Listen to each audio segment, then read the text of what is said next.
said, anybody really thankful in this place? Anybody thankful for his love? Come on, somebody. Anybody thankful for his power? Come on. Anybody thankful for his protection? Come on. Come on, y'all acting real dry this morning. Come on. Come on, he's been better than that. Come on. I want to thank you for your love. Thank you for your power. Thank you for protection every hour. I want to thank you for your love. Thank you for your power. Thank you for protection every hour. I want to thank you for your love. Thank you for so much power. Thank you for all the protection every hour. Thank you for your mercy. Thank you for your kindness. Thank you for your love. Thank you for all you done. Oh, yeah. Anybody in here thankful this morning? Come on. Oh, yeah. Pick me up, turn me around, place my feet on solid ground. I'm thankful. I'm thankful. Pick me up, turn me around, and place my feet on a solid ground. I'm thankful. Oh, I'm thankful. Pick me up and turn me around, and place my feet on a solid ground, and I'm thankful. Anybody here, you're thankful? I said he picked me up, turn me around, and place my feet on a solid ground. I'm thankful.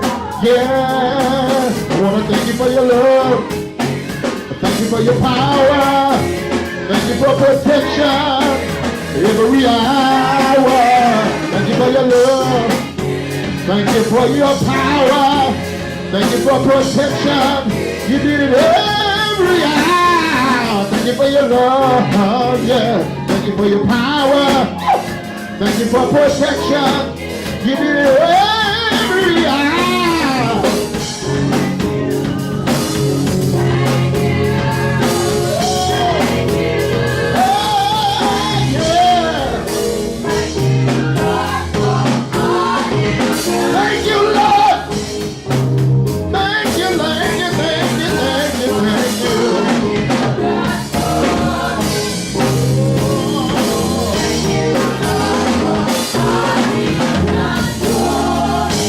Tell him thank you one more time. Amen.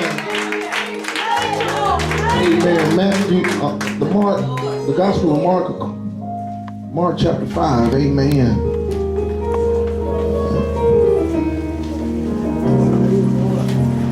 Mark chapter 5. Amen.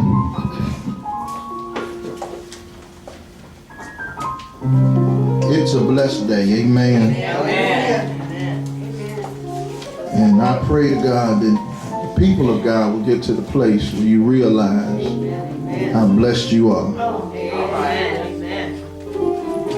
I said, I pray that the day will come when the people of God will get to the place where they'll realize how blessed they are. Mark chapter 5, starting at verse number 1.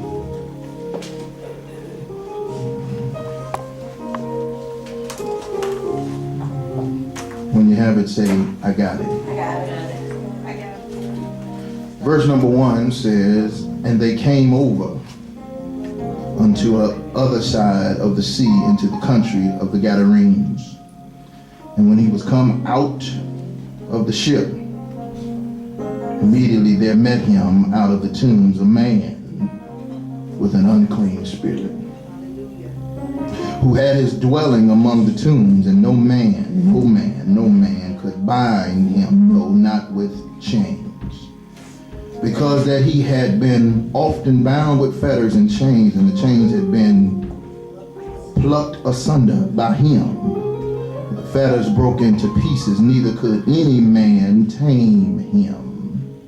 And always night and day he was in the mountains and in the tombs, crying and cutting himself with stones.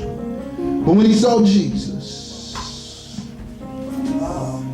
boy, y'all are slow church this morning. But when he saw Jesus and saw him afar off, he ran and worshiped him. If you will, go down to verse 15, and it says, and they come to Jesus and see him that was possessed with the devil. Was possessed. Somebody say was. Was possessed with the devil, and had the legion sitting, clothed, and in his right mind. And they were afraid. I'd like to talk from this text this morning, Brother Troy. Good news from the graveyard. Good news from the graveyard. Or if you would, you can tag it, a crazy man gets converted. The reality of it is, my brothers and sisters, that in this gospel of Mark chapter 5, there's this trilogy of the demonstration of the awesomeness of our God. I said there's this trilogy of the demonstration of the awesomeness and the power of our God. All right. We attempted, Sister Missy, on last week to share with you about how God, through the power of Jesus the Christ, was able to deal with Jairus' daughter, who was at the point of death. All right. We also alluded to the fact that if God can deal with death, he has the ability to deal with whatever may come our way. Right. So if he can deal for Washington with death, if he can deal as well with the woman with the issue of blood of the disease, I do believe he has the power to deal with the demon-possessed man. All right, yes, all right, yes. All right. I told Lady P yesterday that I feel like preaching. All right, all right. I think I need somebody to understand that in this time of turmoil and trying times, there is the possibility that good news can come from a graveyard. Yes. Yes. In other words, not literally a graveyard, but in the essence thereof, Sister Peggy, from some of the most unlikely places, positions and postures of people, because I believe there are still some people that are here that are literally the walking dead. In other words, they're walking around, but they have no real activity that's worth even discussing. There is no excitement in them because they've gone through some things that have put them in a place and a mindset of dormant and deadness. But I stopped by this morning just to encourage about 13 of y'all, just to encourage you that you can still draw good news out of a dead situation. I mean, it could be a relationship. Talk back to me, somebody. It can be your finances. Talk back to me, somebody. It can be the hand that you have been dealt. When you come in contact with Jesus, things can change. I've come to realize this, Brother Kirsch, that we don't need to keep avoiding or running from trouble. Let me see if I can say that again. We don't need to keep running or trying to avoid trouble. The reason why, Brother Reggie, because trouble and conflict creates a catapult collision into the power of God. I said, that was good to me. Y'all gonna make me shout by myself. I said trouble, come on somebody, and conflict, come on, creates this motion, if you will. It will catapult us into a collision with the power of God. Sometimes we don't really know who God is, or we won't really experience the power of God until trouble and trials and tribulation come our way. And so what it does, it propels us, it catapults us, it pushes us into a collision course with the power of God. It wasn't until your bills would do. Wasn't until your money got funny. Come on. It wasn't up until your back was against the wall, when sickness had invaded your body, that situation pushed you into the power of God. When your heart had been broken into a million pieces. Come on, somebody.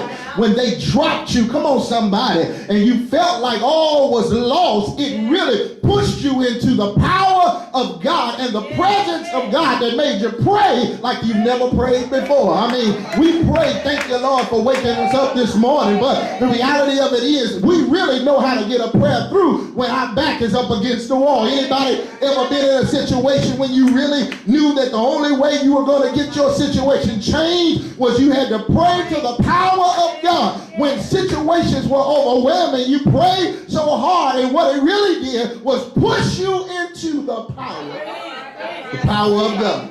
God's power, can I get this for you? This is free for you being here. God's power is always released in trouble. I'm getting there. I said God's power is always released in trouble. Y'all don't see me coming. Let me give it to you like this. For the Bible said, for in the time of trouble, he shall what? Hide me. I wish I had somebody here. I said, in the time of trouble, he shall hide me. So it wasn't until trouble came that God covered.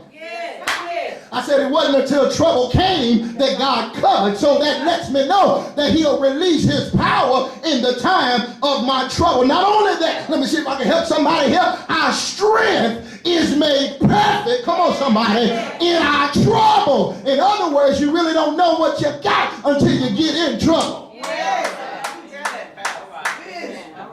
Somebody had some low moments.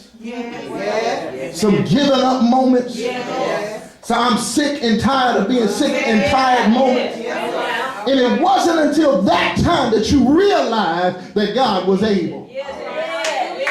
I ain't got nobody up in here. I ain't got nobody up in here. The power of God is always released in trouble.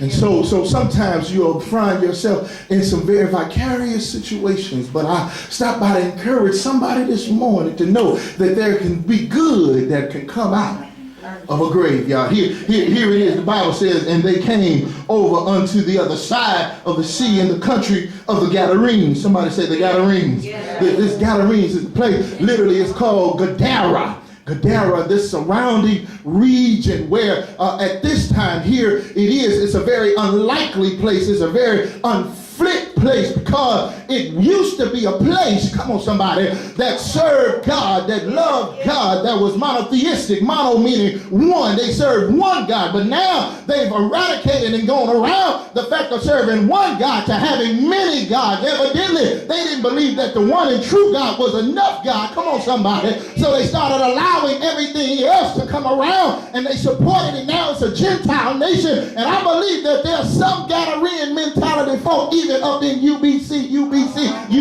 What you mean, Pastor? We used to serve one God faithfully, but we started looking around for other gods because the God we wanted to serve didn't show up when we wanted him to show up, and we couldn't handle the development, so we started searching for other little gods. Come on, somebody. You don't like this kind of preaching, but what you mean, little gods? We start serving the God of our job, the God of our children, the God of our material possessions, the God of our gift, the God of our talents, the God of who we wanted to be, because God didn't show up when we wanted him to show up. But I stopped to encourage you, God is not on your time schedule, he's on his own.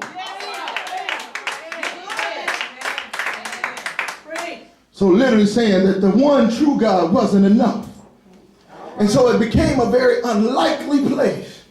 So Pastor, why are you bringing that? I'm bringing that up simply because we need to understand that the God we serve can meet people right where they are. Yes, sir. And here it is. First thing I want you to know, that what's the good news that comes out? The good news is, Brother Washington, that there is no place where he will not go to save.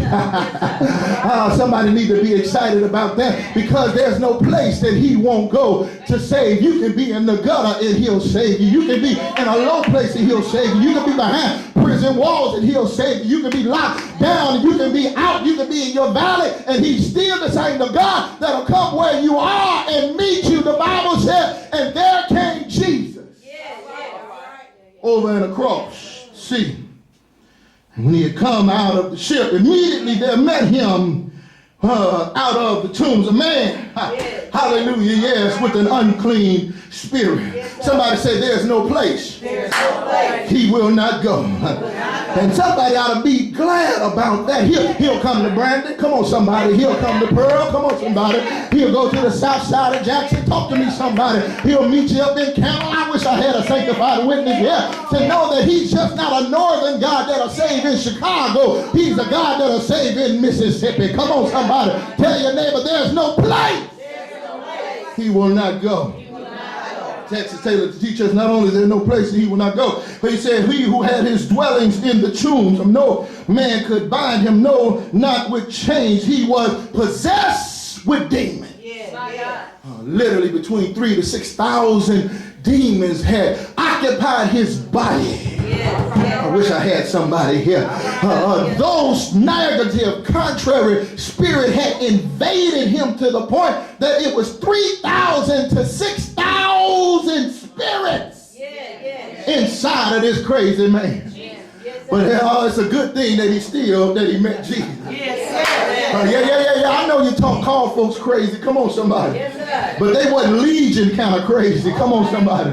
They may have a couple of spirits, couple of contrary things going on, but this one had 6,000 spirits in him, contrary spirit. But the Bible says that Jesus, when he met him, he was able to address him. And when Jesus comes in contact with this crazy man from the tombs, he had enough sense to bow down and worship. I wish I had somebody else. Yeah. I mean, is there anybody here at least got crazy man kind of sense? I ain't got nobody in here. At least acknowledge his presence. At least know that he's the one. And not only will he meet you at the place, and he's the kind of God that'll go any place to meet you, but there's no power he can't overcome. Why y'all acting brand new today? Y'all didn't come to have Jesus today? Hey man, did y'all party too hard last night? I know it was something worth celebrating. Yes, it was. I had to party parenthetically to make sure we was in the right place. Oh, it's the Alcorn grieving spirit that done made its way up in here. Ashes to ashes. Ashes to ashes. Dust to dust. Wait for the general resurrection, which is to come in Houston. I'm just saying.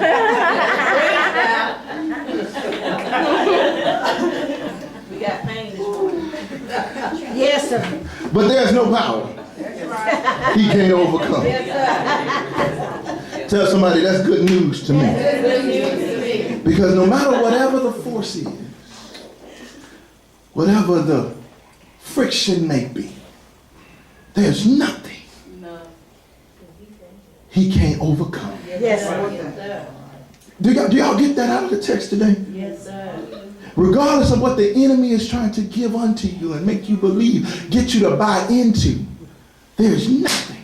Yes. There's no power that he can't, somebody shout, overcome. Not only is there no place that he will not go, not only is there no power that he can't overcome, but there's no person that he can't shake. Yes. All right. Thank you. Thank you. Thank you. I got about 4 or 5. Hallelujah. Thank you. Jesus is right there. Because is there anybody that just came to Jesus? Yes, sir. Just as I was. Yes. I was wearied, I was worn, and I was sad. But I what? Found in him what? He's what? Faithful. And if he's the God that will come to any place, he's the God that has the power, and you are the person. Can I help somebody realize that the same God that did it for you Yes, he did. can do it for somebody else? I mean, stop writing folks off as though there's no hope for them. I wish I had somebody here that can testify. Yeah, they may be on Skid Row. They may be in a low condition. They may be bound. They may be behind jail. They may be mentally distressed. They may be messed up. They may be a maniac, but the maniac can meet the Messiah that worked the miracle.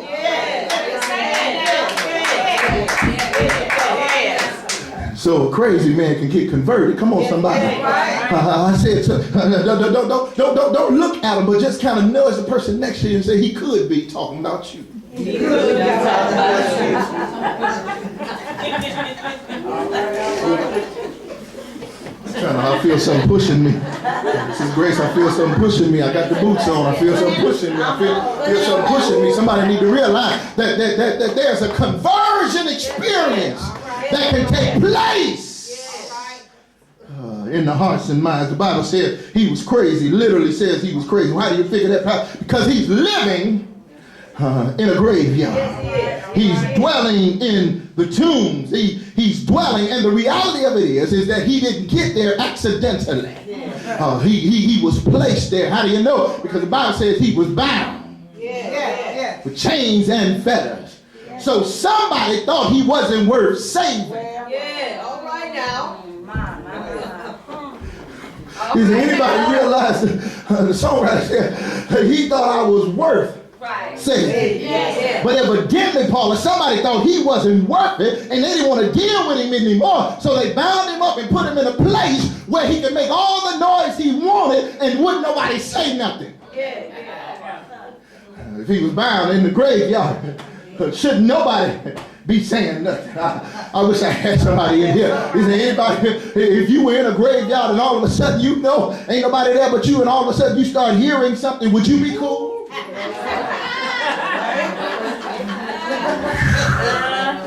I wish I had somebody here. It'd be a mighty exodus. I ain't got nobody up in here. You know, hey. But the reality of it is somebody bound him up. Let me get on out of here. Somebody said he was bound. He was crazy. So somebody bound him up and put him there. And he would break the chains, come on somebody, that they had on him. And he was cutting himself. Somebody shout crazy. And he was running from the mountaintop, hollering, and down in the valley. Somebody shout crazy. But he subjected to the power of God when he saw Jesus.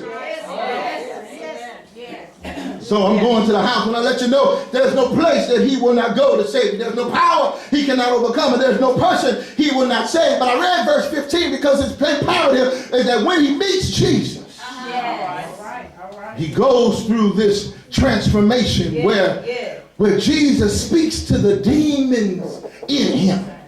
He spoke to that contrary thing that was in him, and he eradicated it up out of him and told him to get out of him. And the spirits, come on somebody, didn't want to leave him, nor did they want to leave the region. So they had, if they could go into the swine. I wish I had somebody that knew your Bible. And even the swine, the pigs, did not want that contrary spirit in them. Come on somebody. And when the crazy man gets converted, when the good news comes up out of the graveyard, we understand and know that there is no person that God will not use to save somebody else. The Bible is credited to the fact that this man was sitting, come on somebody, in his right mind and clothes. And people began to notice that it was the same one that was bound and in the tombs. In other words, he became a living testimony of what the power of God can and will do. Is there anybody in UBC this morning that remember when you were bound, when you were down, and the Lord changed your life? Can I get a witness here? And some people that knew you when you were in your sin, they now see you now, and they cannot believe that God has turn some things around. I come out to let you know that you ought to be a testimony of what the power of God can do. Tell your neighbor, say, neighbor, I got a testimony. My testimony is that he'll come where you are and he'll turn your life around. Can I get a witness here? Is there anybody here don't mind testifying that I came to Jesus? I came just as I was. I was weary, I was worn, and I was sad, but I found in him a sweet old resting place, and he's made me glad.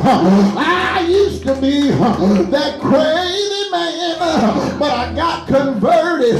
Is there any other witnesses in this worship this morning? Glad that you're not what you used to be. I know I may not be what most folks want me to be, but you don't know my story.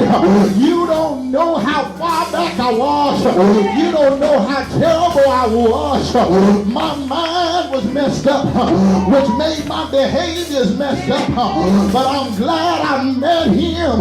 Is there anybody here glad that you met Jesus? I don't know what day it was for you. I don't know when you really came in contact with him. But yes, I remember my day. It was one Sunday evening in Gary, Indiana, at the Tree of Life Missionary Baptist Church. I heard a word that convicted my soul, that changed my life, and I came down the aisle. I was that crazy one that did what I wanted to do, how I wanted to do it, when I wanted to do it, and where I wanted to do it. I ain't got nobody gonna be honest with me. You tried to hide yours, but I was wide open with it. I did what I thought I was big and bad enough to do, but I met Jesus. Somebody here this morning need to testify that you met Jesus, and when you met Jesus, he began to work some things out, and I may not be all that I should be, but he's still working on me. Is there anybody? Is there anybody don't mind testifying? He's still working on you. He's working on your mind, that you don't think like you used to think. You don't go where you used to go. It's a strange person that don't remember how far God has brought you. Y'all sit here looking at me all plain and sad because you don't want to fess up and know that God will convert you, because you trying to put it on for other folks, but you was a hot mess set on fire, and God changed your life. Well, maybe you can't witness to that because you're not a used to be. You still a right now, still lying, still cheating, still slipping and sliding, shucking and jiving, still sitting up high, drinking all they put in front of you. You trying to be slick about it, still got hatred in your heart, still slick about it, jealous of other people's blessings, still slick about it, still got malice over some mess, still got some stuff that you ain't released yet. I stopped by, y'all done messed up now, to tell you he'll change your crazy mind. Can I get a witness here? Can I get a witnessing warrior and say, God, keep working on me. God, keep working on me. God, keep working on me. I want the good news to come out the graveyard, which was I once was lost.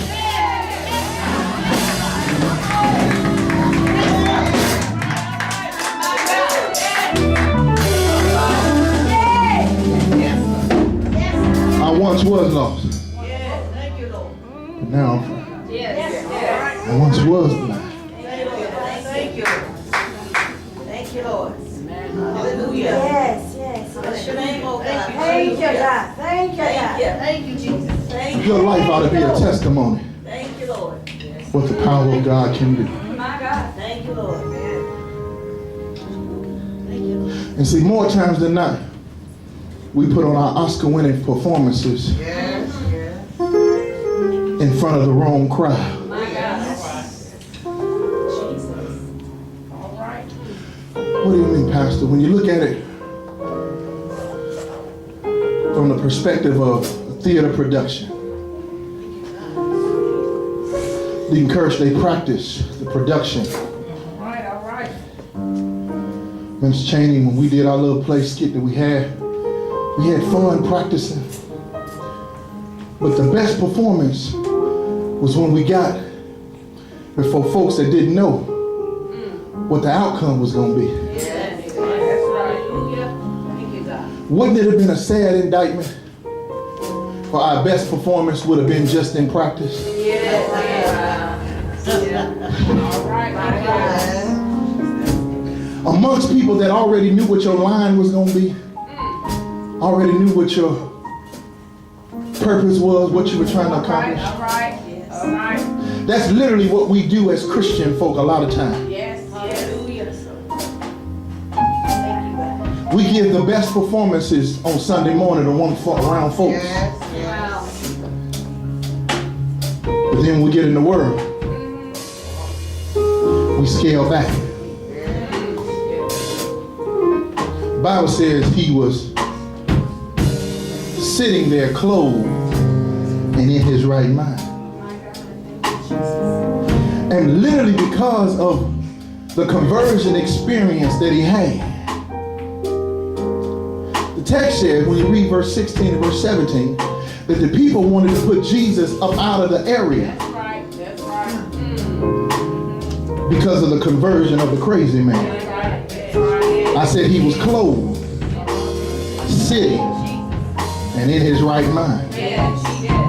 You don't know when to shout. I said he was clothed, sitting, and in his right mind. And when they saw him, the conversion experience he had, they knew Jesus did it. So he became a witness of the testimony of the power of God. And they wanted Jesus out of the area because now Jesus was messing with their money. How do you get that, Pastor? Because when he cast the legions out, they went into the swine. I told you they were in Gadara, right? Gadara now has become a place where all kind of stuff is going on.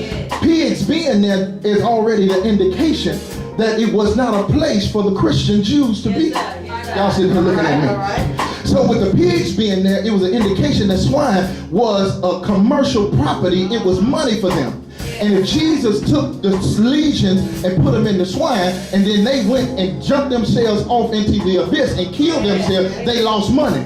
They didn't want, I wish I had somebody to read the Bible. So they did not want Jesus to stay there and continue to cast out demons, to continue to put them in the swines, where the swines would continue to kill themselves and they have no money. In other words, he was a testimony of what the power of God. They said, Jesus, if you doing this miracle kind of stuff, you got to get up out of here. All right. Did I do all right, Sister Missy? Why are you saying it like this? Because your life ought to be a testimony. And when your life is a testimony of what God has converted and what God has done, it ought to let the devil know. Don't come fooling around here. Because we got a contagious spirit. Don't try to habitate around UBC. Because we got some folk that are sow seeds and get blessings. I ain't got nobody in here. We ain't scared. We ain't scared. Come on, somebody. We believe in the power of God showing up. Come on, somebody. And when the power of God show up and the spirit begin to move, ain't no telling what happened because ain't no experience. We ought to be a living testimony. Yes, Lord. Yes, thank you, Lord. See, I talked about me, but you don't want to be honest. All right. I talked about how crazy I was and some stuff God delivered me from. But I wish I had a church that didn't mind letting the world know that he's changed some stuff in you. I know I got one. Me and Sister Marsha said it even Thursday night about it. I know y'all get tired of me talking about my substance abuse and my deliverance, but baby, that's your testimony. She's not ashamed of what God has done with substance abuse. I ain't got nobody in here. And I wish I had some other folk ready that didn't mind testifying of what God has brought you out of, because there's some other folk in here still dealing with some stuff that you're dealing with. But if you testify the fact that he did it, come on somebody, it'll let other folks know that the same power that did it for you.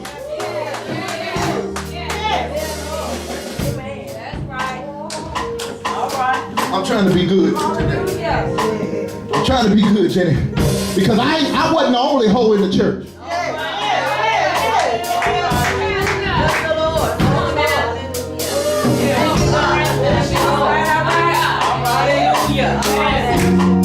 There was some other folks that was doing something strange for a little change. They were selling it out of both pant legs.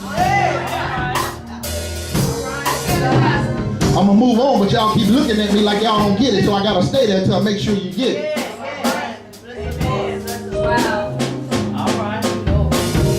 There's no power that he can't overcome. I ain't the only one that when things got overwhelming, you went to a bottle. Thank you, Nicole. Hello, somebody. The more I drink, the better I feel. Or at least I don't have no feeling.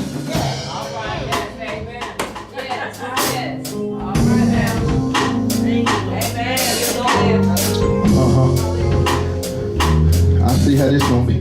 We might have to cut live for a few Sundays so I can get the house in order. The door is open. I will be free, I will be whole. I will tell everyone I know. You thought I was worth saving. You came and changed my life. You thought I was worth keeping.